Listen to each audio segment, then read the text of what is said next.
नमस्कार, स्वागत है आप सभी का। मैं हूं आपके साथ श्रावणी पटनायक। बुलेटिन की शुरुआत करेंगे हरिद्वार से। इस वक्त की बड़ी खबर सामने आ रही है, बड़ी जानकारी आपको बता दें। हरिद्वार से चारों धामों तक रहेगी कड़ी सुरक्षा। यात्रा मार्ग पर 48 थाने और 78 चौकियां हैं और 57 अस्थायी चौकियां और खोली गई। बड़ी जानकारी आपको बता दें, सुरक्षा और यातायात के मद्देनजर पुलिस की तैनाती की गई है।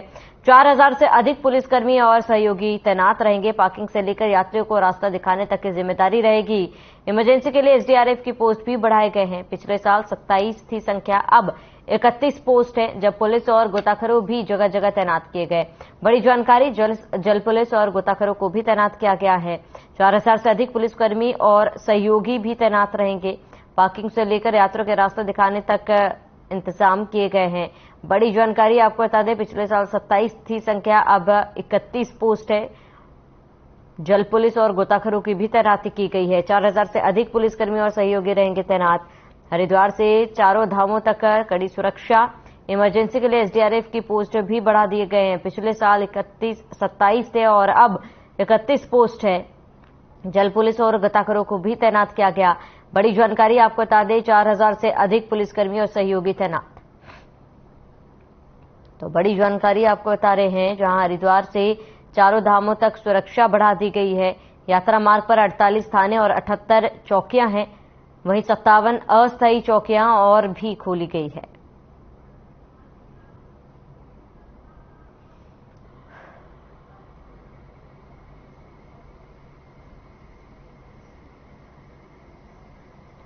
प्रधानमंत्री नरेंद्र मोदी के मन की बात कार्यक्रम के 100वें एपिसोड पर आगामी 30 अप्रैल को विधानसभा सहसपुर के प्रत्येक बूथ पर लोगों के साथ सुना जाएगा। आने वाले कार्यक्रमों को सफल बनाने के लिए क्षेत्र में बीजेपी कार्यकर्ताओं और पदाधिकारियों की बैठक हुई है। इस बैठक में बीजेपी पार्टी के वरिष्ठ पदाधिकारी विनय रोहिल्ला पहुंचे और उन्होंने 30 अप्रैल को प्रधानमंत्री नरेंद्र मोदी के मन की बात के 100वें एपिसोड कार्यक्रम की तैयारियों का जायजा लिया। वहीं उन्होंने कार्यक्रम को सफल बनाने के लिए पदाधिकारियों और कार्यकर्ताओं को आवश्यक दिशा निर्देश दिए।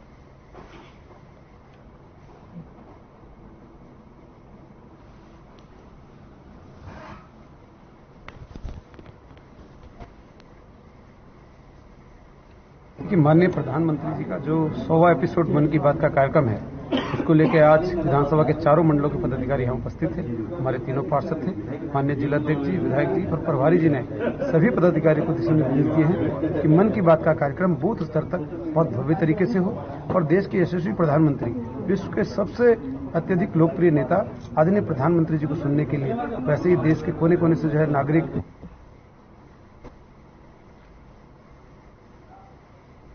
हरिद्वार के सिडकुल में राजा बिस्किट फैक्ट्री के कर्मचारियों का 81वें दिन भी धरना प्रदर्शन जारी है। कर्मचारियों के लीडर ब्रिजेश कुमार ने बताया है कि राजा बिस्किट फैक्ट्री के मैनेजमेंट ने 60 कर्मचारियों को बिना नोटिस दिए ही फैक्ट्री से अचानक बाहर कर दिया गया था, जिसके कारण कर्मचारियों के परिवार को रोजी रोटी की समस्या और आर्थिक परेशानियों का सामना करना पड़ा।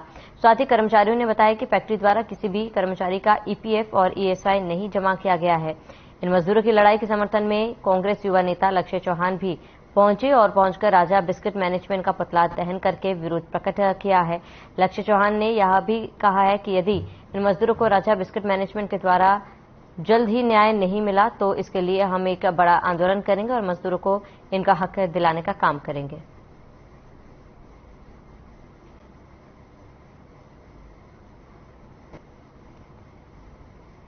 हमारा हम राजा बिस्कुट से ब्रिजेश कुमार जी और हम यहाँ कम से कम 17-18 साल से काम कर रहे थे इस कंपनी के अंदर और 18 साल से हम काम करते थे। हमारा सब कुछ हम परमानेंट कर्मचारी थे सारे। और उन्होंने क्या करा, 2 फरवरी 2022 को 28 फरवरी को कहने लगे हम तो कंपनी बंद करने जा रहे हैं। अपने जब हमारे पास अपने घर जाइए रिजाइन देख के, जब हमारे पास पैसा होगा हम तुम्हारे अकाउंट में भेज देंगे, अन्यथा नहीं।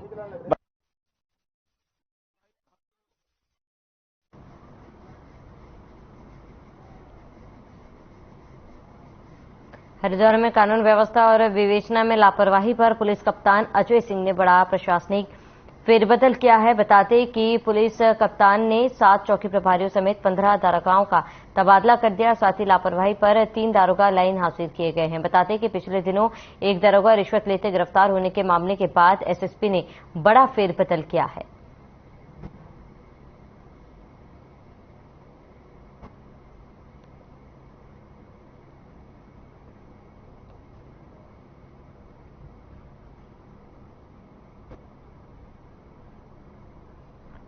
तो लापरवाही पर 3 दारोगा लाइन हाजिर किए गए हैं। और वहीं आपको बताते कि पुलिस कप्तान ने बड़ा फेरबदल भी किया है और 7 चौकी प्रभारियों का तबादला भी किया गया। तो हरिद्वार में लापरवाही पर 3 दारोगा को लाइन हाजिर किया गया।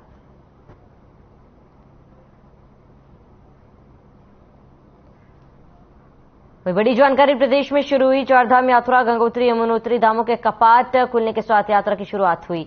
25 अप्रैल को खुलेंगे केदारनाथ धाम के कपाट। केदारनाथ धाम यात्रा को लेकर आग्रह, राज्य सरकार से श्रद्धालुओं से किया आग्रह। मौसम के मद्देनजर संभल कर करे यात्रा। मौसम के पूर्वानुमान के अनुसार करे यात्रा शुरू। केदारनाथ धाम में रुक रुक कर बारिश और बर्फबारी जारी है। बारिश और ठंड से बचने के लिए पर्याप्त कपड़े ले जाएं। वहीं स्वास्थ्य बिगड़ने पर नजदीकी हेल्थ सेंटर पर सलाह ले। बड़ी जानकारी आपको बता रहे हैं, मौसम के पूर्वानुमान के अनुसार ही यात्रा शुरू करें। 25 अप्रैल को खुलेंगे केदारनाथ धाम के कपाट। केदारनाथ धाम यात्रा को लेकर आग्रह किया गया है। राज्य सरकार से श्रद्धालुओं से अपील की है, जहां मौसम के मद्देनजर संभल कर यात्रा करें। बड़ी जानकारी आपको बता दें, मौसम के पूर्वानुमान के अनुसार ही यात्रा शुरू करें। केदारनाथ धाम में रुक रुक कर बारिश हो रही है। बारिश और ठंड से बचने के लिए पर्याप्त कपड़े ले गए और स्वास्थ्य बिगड़ने पर नजदीकी हेल्थ सेंटर से सलाह जरूर ले। बड़ी जानकारी आपको बता रहे इस वक्त की बड़ी खबर, स्वास्थ्य बिगड़ने पर नजदीकी हेल्थ सेंटर से सलाह जरूर ले। मौसम के पूर्वानुमान के अनुसार ही अपनी यात्रा शुरू करें।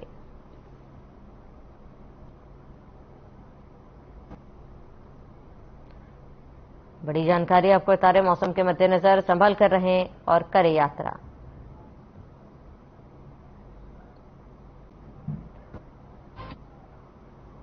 विश्व प्रसिद्ध चारधाम यात्रा का आगाज हो चुका है। प्रदेश सरकार इस बार चारधाम यात्रा को सुगम और सुरक्षित बनाने के लिए हर संभव प्रयास कर रही है। इस बार तीर्थयात्रियों को यात्रा मार्ग पर पहले से बेहतरीन स्वास्थ्य सेवाएं मिलेंगी। मुख्यमंत्री पुष्कर सिंह धामी और स्वास्थ्य मंत्री डॉक्टर धन सिंह रावत के निर्देश पर स्वास्थ्य सचिव डॉक्टर आर राजेश कुमार चारधाम यात्रा मार्ग पर स्वास्थ्य सेवाओं का जायजा लिया। इस कड़ी में स्वास्थ्य सचिव केदारनाथ धाम तक की पैदल यात्रा कर जगह जगह स्वास्थ्य इकाइयों का निरीक्षण किया।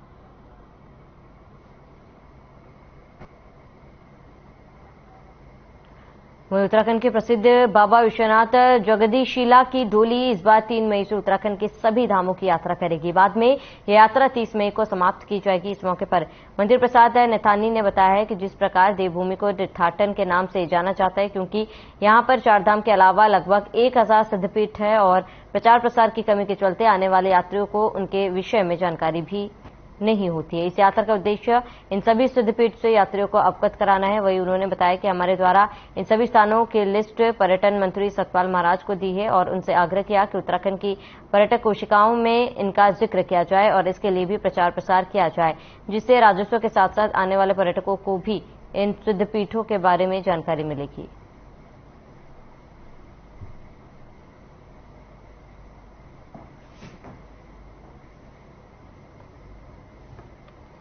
देखिए, विश्वनाथ जगदीशिला डोली यात्रा प्रतिवर्ष की भांति इस वर्ष भी 24वें वर्ष में प्रवेश करने जा रही है।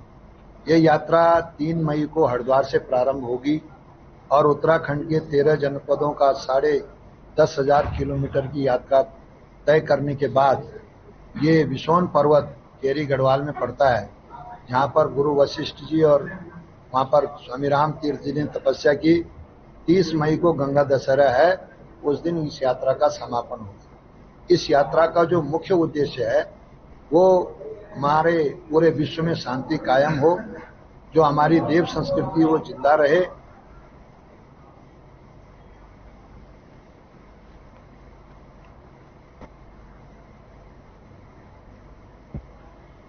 कांग्रेस के मंत्री प्रसाद नेथानी का बयान सामने आया है। उन्होंने कहा कि किसी भी मंत्री को अपने अधीनस्थ अधिकारी का एसवीआर लिखने का अधिकार पहले से ही है, लेकिन इतना जरूर है कि सरकार में जो नौकरशाह है वो बेलगाम हो चुके हैं।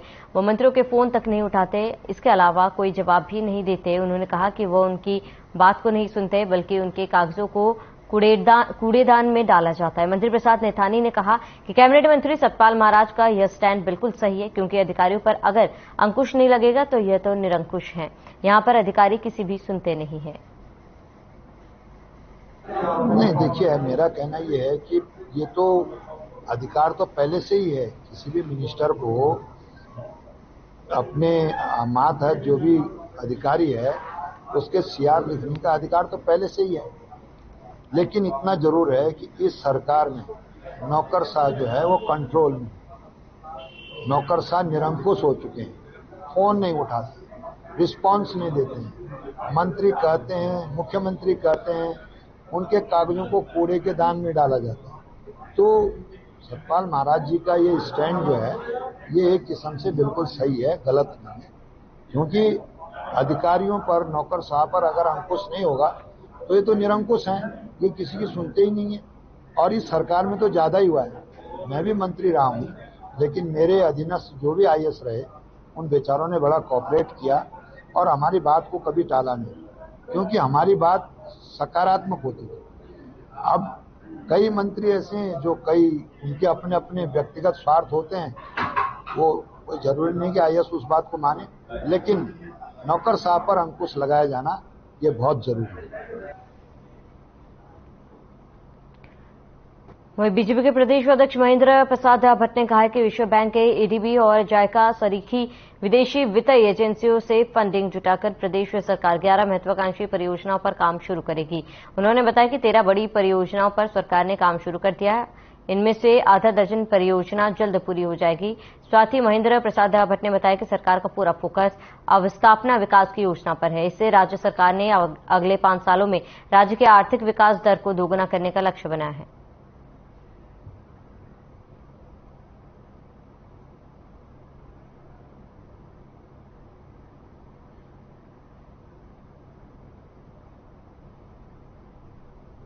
देखिए, राज्य को अपने संसाधन जुटाने के साधन तो निर्माण करने ही पड़ते हैं और मैं मुख्यमंत्री से आभारी हूं कि प्रति व्यक्ति आय की दृष्टि से अगर इस राज्य की तुलना की जाए तो अनेकों राज्यों से बहुत आगे है।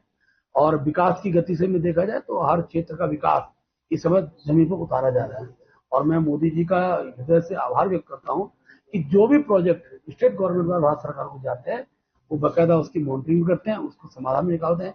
चाहे आपका हेमकुंड का रोपवे का विषय हो, केदारनाथ का रोपवे का विषय हो, जिनके हम कभी अकाल्पनिक चीजें मानते थे, आज वो धरातल उतारने का काम हो रहा है। ऑल वेदर रोड का जो स्वरूप है उत्तराखंड के अंदर, जिस पर अनेकों बार कुछ लोगों द्वारा तथाकथित जो राजनीतिक दल हैं, विरोधी दल हैं, उन्होंने एक प्रकार से अनेकों प्रश्न खड़े किए, लेकिन आज उस ऑल वेदर रोड ही है जिसके कारण बड़ी संख्या में यात्री हमारे बढ़ने वाले हैं।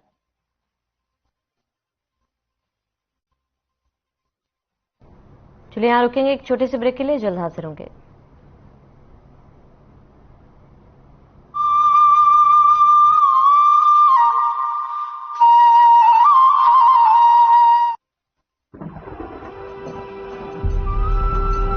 देवभूमि उत्तराखंड प्यारी, स्वर्ग सरीखी लगती न्यारी, पावन 4 धाम की धरती, सारी सृष्टि नमन है करती। देवभूमि की पावन धरती पर एक बार फिर से अवसर आया है 4 धाम की यात्रा की पुण्य प्राप्ति का। 22 अप्रैल अक्षय तृतीया के पावन अवसर पर यमुनोत्री और गंगोत्री के द्वार श्रद्धालुओं के लिए खोले जा रहे हैं। इसके बाद श्रद्धालु 25 अप्रैल से बाबा केदारनाथ और 27 अप्रैल से पावन बद्रीनाथ धाम के दर्शन कर सकेंगे। 4 धाम यात्रा के लिए registration and tourist care .uk.gov.in, WhatsApp number 8394833833 और mobile app tourist care Uttarakhand के माध्यम से यात्रा का पंजीकरण करवा सकते हैं। होटल बुकिंग करवा चुके ऐसे यात्री जिनका वेब पोर्टल या मोबाइल ऐप के माध्यम से पंजीकरण नहीं हुआ, उत्तराखंड राज्य के ऐसे यात्री या होटल स्वामी टोल फ्री नंबर 1364 और अन्य राज्यों के यात्री 0135 1364 या 0135 3520 100 अपना पंजीकरण करवा सकते हैं। इन पंजीकरण की सुविधाओं के लिए 15 लाइन वाला कॉल सेंटर संचालित किया जा रहा है। पंजीकरण के बाद यात्रियों को दर्शन टोकन उपलब्ध कराए जाएंगे, जिससे यात्री निर्धारित समय पर सुगमता से धामों के दर्शन कर सके। पावन 4 धाम की यात्रा में केदारनाथ धाम के लिए हेलीकॉप्टर की विशेष सेवा भी शामिल है। इसके लिए इच्छुक यात्री IRCTC की ऑफिशियल वेबसाइट www.irctc.in heliYatra.irctc.co.in पर जाकर अपनी बुकिंग करवा सकते हैं। दिव्य और सुगम 4 धाम यात्रा के लिए तत्पर उत्तराखंड सरकार। देवों की भूमि है देवभूमि उत्तराखंड, जहां हर साल लाखों श्रद्धालु आस्था के केंद्रों पर शीश नवाने आते हैं। उत्तराखंड सरकार धार्मिक पर्यटन को सुगम बनाने के लिए व्यापक स्तर पर कार्य कर रही है। जहां एक ओर 4 धाम रेल लाइन प्रोजेक्ट का काम तेज प्रगति पर, वहीं ऑल वेदर रोड ने तीर्थ यात्रा करना शुरू कर दिया है, जिसके चलते 4 धाम यात्रा करने वाले तीर्थ यात्रियों में रिकॉर्ड वृद्धि हुई है। केदारनाथ पुनर्निर्माण प्रोजेक्ट के साथ साथ बद्रीनाथ मास्टर प्लान के तहत बद्रीनाथ धाम के कायाकल्प पर तेजी से काम हो रहा है। धामी सरकार ने कुमाऊं क्षेत्र के अनेक पौराणिक एवं ऐतिहासिक मंदिरों के सुनियोजित विकास के लिए मानसखंड मंदिर माला मिशन की शुरुआत की है। मानसखंड मंदिर माला मिशन के तहत राज्य सरकार ने कुमाऊं क्षेत्र के 60 से अधिक प्राचीन मंदिरों के सौंदर्यीकरण, पुनर्निर्माण और जीर्णोद्धार का संकल्प लिया है। मिशन के तहत इन दिव्य धामों तक कनेक्टिविटी को बेहतर बनाने पर भी ध्यान दिया जा रहा है। राज्य में धार्मिक स्थलों के सुनियोजित विकास ने धार्मिक पर्यटन को नई दिशा दी है, जिससे तीर्थ यात्रियों और सैलानियों के लिए उत्तराखंड यात्रा बन रही है बेहतर, सुगम और सुरक्षित। सरकार बहुत अच्छा कार्य कर रही है हमारे प्राचीन मंदिरों के लिए, जिससे अलग अलग राज्यों से लोग यहाँ आए। धार्मिक पर्यटन के साथ साथ राज्य सरकार इस क्षेत्र में साहसिक पर्यटन को भी बढ़ावा दे रही है, जिससे बड़ी तादाद में युवा पर्यटक आकर्षित होंगे और यहाँ रोजगार के नए विकल्प खुलेंगे। उत्तराखंड सरकार के इन नीतिगत फैसलों से संपूर्ण विकास को मिलेगा एक नया आयाम। एक साल नई मिसाल।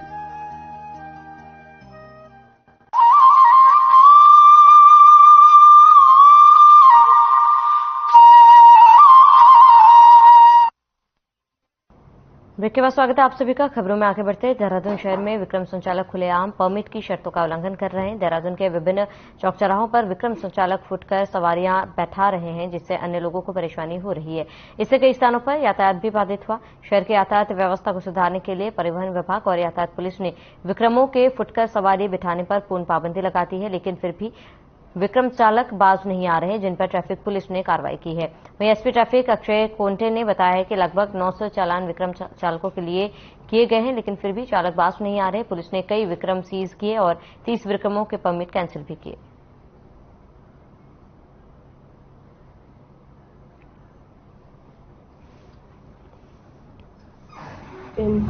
विक्रम चालक एक्चुअली विक्रम कॉन्ट्रैक्ट कैरियर्स में चलता है। विक्रम ने कहीं पे भी बीच में नहीं रुकना चाहिए, फिर भी वो पॉइंट टू पॉइंट कैरियर के रूप में चल रहे हैं, वो इलीगल है।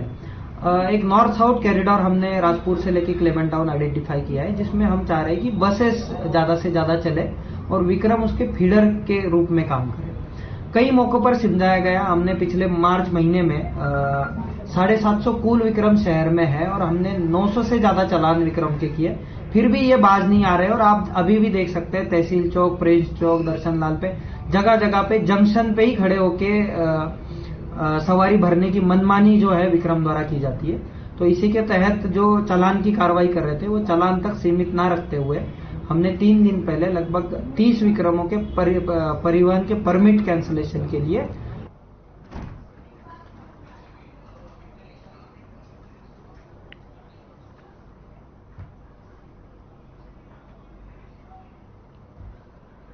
तो चलिए इसी के साथ इस बुलेटिन में फिलहाल मेरे साथ इतने ही। देश और प्रदेश की तमाम बड़ी खबरों के लिए बने रहे हमारे साथ।